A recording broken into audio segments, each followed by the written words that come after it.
शीश महल के अहाता में मौजूद गोल ढलवानी छत वाला ये बेनज़ीर नौलखा ऐवान कलह लाहौर की एक खूबसूरत और नायाब इमारत है। दौरे कदीम में कीमती पत्थरों से मुज़य्यन ये नौलखा ऐवान 9 लाख की खतीर रकम से तामीर हुआ, इसीलिए इसे नौलखा ऐवान कहा जाता है। सिख दौरे हुकूमत में इसकी छत को तब्दील कर दिया गया। ये एक कीमती इमारत है और वो कीमती इसलिए थी कि उसकी सरफेस के ऊपर मुख्तलिफ तरह का कीमती पत्थर जो है वो कार्विंग करके उसके अंदर इस्तेमाल किया गया था। तो अभी भी अगर आप देखें तो मार्बल के अंदर जो इनले का काम है, जिसको पेट्राडोरा का काम कहते हैं, वो हमें नौलखा के अंदर वो नज़र आता है। शाहबुर्ज और शीश महल के नीचे वाक़ई ये इमारत परी महल है, जिसे समर पैलेस भी कहा जाता है।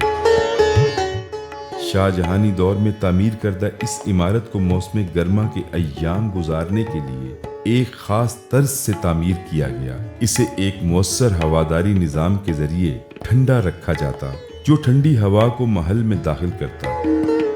एक ऐसे ओपन स्पेस है, खुले महल है, जिसमें एक ठंडा का एहसास होता है। आप ऊपर टेम्परेचर अगर 40 है तो वहाँ जाएंगे तो शायद 18 टेम्परेचर होगा। अभी भी वहाँ पे इतनी ज़बरदस्त टेम्परेचर का कूलिंग है। तो उस वक्त how different it would have been 400 years before, जब दरिया भी पास से गुजर रहे हैं। परी महल की रसाई शीश महल के जरिए थी, मगर बरतानवी अहद में एक नया दरवाज़ा हाथी गुजरगाह के करीब से बनवाया गया। मुगल बादशाहों ने जंगी हमलों के पेश नज़र यहाँ तहखाने बनवाए, जो कलह लाहौर की बैरूनी हिस्सा से दरिया रावी से जा मिलते हैं। 1645 में मुगल बादशाह शाहजहां ने कलह लाहौर के अंदर मोतियों से आरास्ता संगे मरमर से बनी यह खूबसूरत मस्जिद तामीर करवाई, जिसे मोती मस्जिद का नाम दिया गया। मेहराबों वाले सहन, गुंबदों और नफीस मुरस्सा कारी के सबब ये मस्जिद फने तामीर का नादिर नमूना है।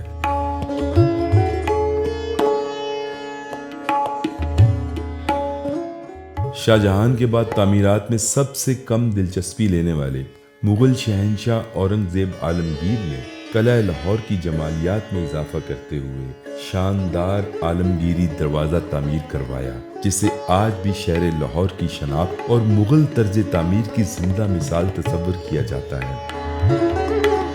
हुजूरी बाग और शाही मस्जिद इस आलमगीरी दरवाजे के ऐन सामने वाक़ई है। आलमगीरी गेट की खुद बहुत खूबसूरत उसके आर्किटेक्चर फीचर है। उसे अगर गौर से देखें, उसके 2 बैशन जो हैं वो ऊपर ऐसे लगता है जैसे अनारकली की कहानी आपको वो उसमें झलक नज़र आती है। ऊपर कैप जो है बिल्कुल वो पोमीग्रेनेट के ऊपर जो अनार का फल है उसमें वो जो कैप होते हैं, दूर से देखें आपको वो लगेंगे। फिर वो लोटस फ्लावर उसमें बने हुए नज़र आते हैं। ये भी एक रिलीजियस हारमोनी होती है। उसके अलावा उसकी बेस को गौर से दूर से देखें, ऐसे लगता है जैसे हाथी का पाँव है, यानी किला इतना मजबूत है। मुगल दौरे हुकूमत के जवाल के बाद कलह लाहौर और शहर सिखों के कब्जे में आ गया। 17वीं सदी में सिख सल्तनत के बानी महाराजा रंजीत सिंह ने कलह लाहौर को अपनी रिहाइशगाह के तौर पर इस्तेमाल किया। नाग टेम्पल की तामीर सिख दौर में की गई, जिसकी बैरूनी दीवारों पर फ्रेस्को पेंटिंग के आसार आज भी देखे जा सकते हैं। खड़क सिंह की हवेली और सहदारी झरोका की तामीर भी सिख दौरे हुकूमत में की गई।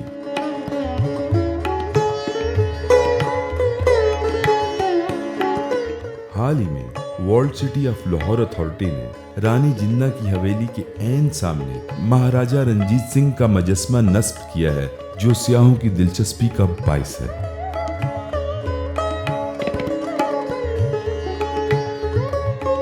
सिखों ने भी किले के अंदर यह है कि इसको बतौर रहाइश इस्तेमाल किया है। तो देखा जाए तो सिखों के ज़माने में वो शाही मस्जिद जो थी, इसको भी उन्होंने अपना मैगज़ीन बना लिया था, जहाँ पर असलहा वो रखते थे। और फिर इनकी आपस की जो खाना जंगियाँ हुई हैं मुग़लों की, उसने भी किले की इमारत को बड़ा नुकसान पहुँचाया। तो उन्होंने ना तो इसकी कोई खूबसूरती में इजाफ़ा किया और ना ही इसकी मरम्मत की और इसको खूबसूरत बनाने की कोई कोशिश की। अंग्रेज़ ऑलरेडी नज़र रखे हुए थे और वो अभी दिल्ली पर कब्ज़ा नहीं करना चाहते थे। تو ان کے خاندان میں لڑائی شروع ہو گئی، جسے کہتے ہیں کہ جی جانشینی کی جنگ، جو مغلوں کو لے بیٹھی وہی سکھوں کو لے بیٹھی۔ سکھ دور حکومت کے بعد قلعہ لاہور پر ایسٹ انڈیا کمپنی نے قبضہ کر لیا۔ قبضہ کے بعد انگریزوں نے قلعہ لاہور کو فوجی اور دیگر مقاصد کے لیے استعمال کیا۔ احاطہ جہانگیری کے ان خوبصورت باغات کو ٹینس لان میں تبدیل کر دیا گیا، جنہیں بعد میں ان کی اصل حالت میں بحال کر دیا گیا۔ انگریزوں نے بھی قلعے میں کوئی نئے اضافے انہوں نے بھی اس کو نہیں کیے، لیکن یہ ضرور ہوا کہ انہوں نے قلعے کو فنکشنل کر دیا، یعنی اس کے کچھ حصے قلعے کے جو ہیں ان کو استعمال مطلب کہ کرنے لگے۔ 1928 میں برطانوی حکومت نے قلعہ لاہور کو محکمہ آثار قدیمہ کے حوالے کر دیا، جس کے بعد اس کی تاریخی اور ثقافتی اہمیت کے پیش نظر اس کی بحالی کے کام کا آغاز کر دیا گیا۔ عمارات کے ساتھ ساتھ قلعے میں موجود نادر اشیاء کا تحفظ بھی ضروری تھا۔ مختلف قسم کے نوادرات، ہتھیار اور دیگر ثقافتی آثار شاہی قلعے میں موجود عجائب خانے میں محفوظ ہیں اور سیاحوں کی خاص دلچسپی کا باعث ہے۔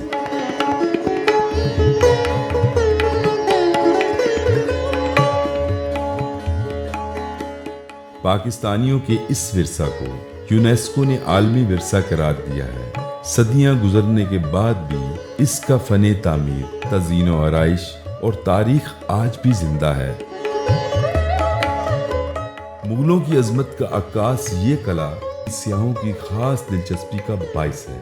سالانہ 50 لاکھ سے زائد ملکی اور غیر ملکی سیاح اس عالمی ورثے کو دیکھنے کے لیے دنیا بھر سے یہاں آتے ہیں۔ یہ شاہی قلعہ ہے۔ شاہی قلعہ سے مراد کے مطلب بہت ہی خوبصورت، کوئی بھی انسان کے ذہن میں پہلی جو تھاٹ آئے گی نا کہ جب وہ نام سنے گا کہ جی شاہی قلعہ ہے، تو وہ اس کو بہت ہی اچھے طریقے سے لے گا۔ It's one of my favorite places in Lahore in Pakistan. The Qila itself, it's sad to see sometimes the state of the place. جب آپ لاہور فورٹ آتے ہو آپ کو احساس ہوتا ہے کہ یہاں کی ہر چھوٹی چیز، ہر چھوٹی ڈیٹیل اتنی پیاری ہے کہ باہر کی کوئی چیز اس کے ساتھ کمپیٹ ہی نہیں کر سکتی۔ قلعہ لاہور کو یہ اعزاز بھی حاصل ہے کہ پورے پاکستان میں مغلیہ طرز تعمیر کی مکمل داستان صرف قلعہ لاہور میں موجود ہے۔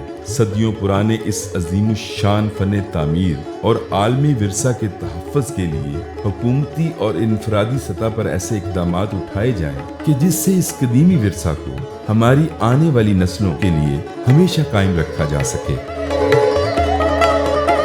یہ آغاز ہے اپنے ملک کو، اپنے آپ کو، اپنے ماضی کو، اپنی ثقافت کو، اپنی تہذیب کو، اپنے تمدن کو روشناس کرانا۔ برسر اقتدار پڑھے لکھے جو باشعور لوگ معاشرے کے جو ہیں ان کو اپنی جگہوں کی قدر و منزلت بنانا، سمجھنا اور اس کے ساتھ جڑنا بڑا ضروری ہے۔ اپنے بچوں کو اور اپنے آپ کو وہاں لے کر جائیں، اس کو میں ان کو یقین دلاتا ہوں it will be a very happy experience for them.